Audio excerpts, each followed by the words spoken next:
Hello everyone, welcome back to আসফিস kitchen.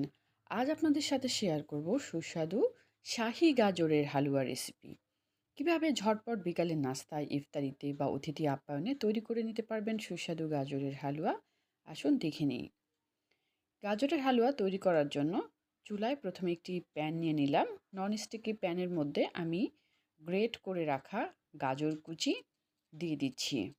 আধা KG পরিমাণ গাজর গ্রেটারের যে চিকন অংশ আছে এই চিকন অংশ দিয়ে কেটে নিয়েছি, আর গাজরটা আগেই ভালো করে ধুয়ে পানি ঝরিয়ে নিয়েছি।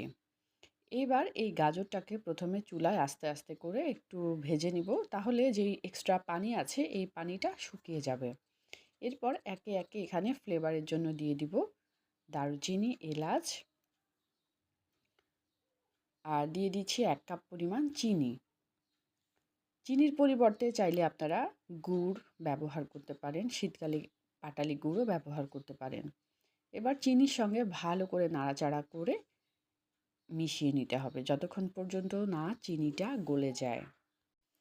এবার এখানে দিয়ে দেব 1 চামচ পরিমাণ ঘি। ঘি দিলে ফ্লেভারটা ভালো আসে, আর গাজরের যে একটা কাঁচা কাঁচা গন্ধ থাকে এই গন্ধটাও থাকবে না। বিভিন্নভাবে গাজরের হালুয়া তৈরি করা যায়, পাটায় বেটে বা সেদ্ধ করে ব্লেন্ডারের সাহায্যে।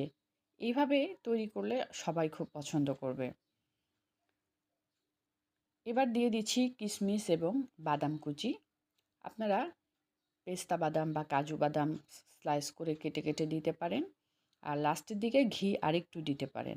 এভাবে কিশমিশ বাদাম থাকলে দিতে পারেন, তা না হলে চীনা বাদামও দিতে পারেন। এখন সব কিছু নাড়াচাড়া করে যতক্ষণ পর্যন্ত না মিশে যায় ততক্ষণ পর্যন্ত নাড়তে হবে।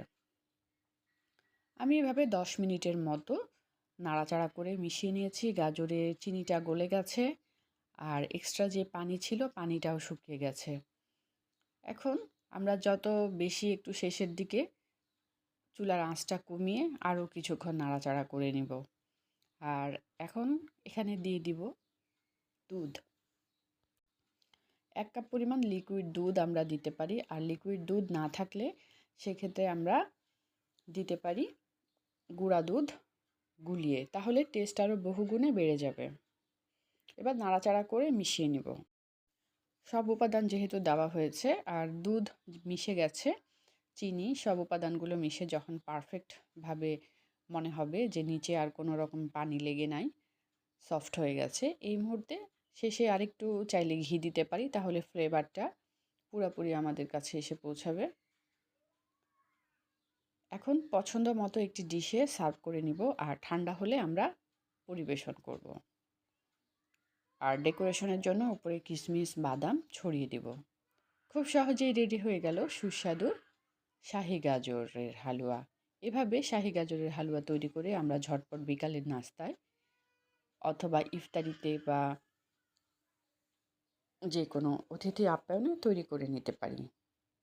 আমার ভিডিওটি কেমন হয়েছে কমেন্ট বক্সে জানাবেন। বেশি বেশি লাইক এবং শেয়ার করবেন। দেশ বিদেশের বিভিন্ন ধরনের রান্না দেখতে চোখ রাখুন আসফিস কিচেনে। আমাদের সঙ্গে থাকার জন্য এবং ভিডিওটি দেখার জন্য ধন্যবাদ।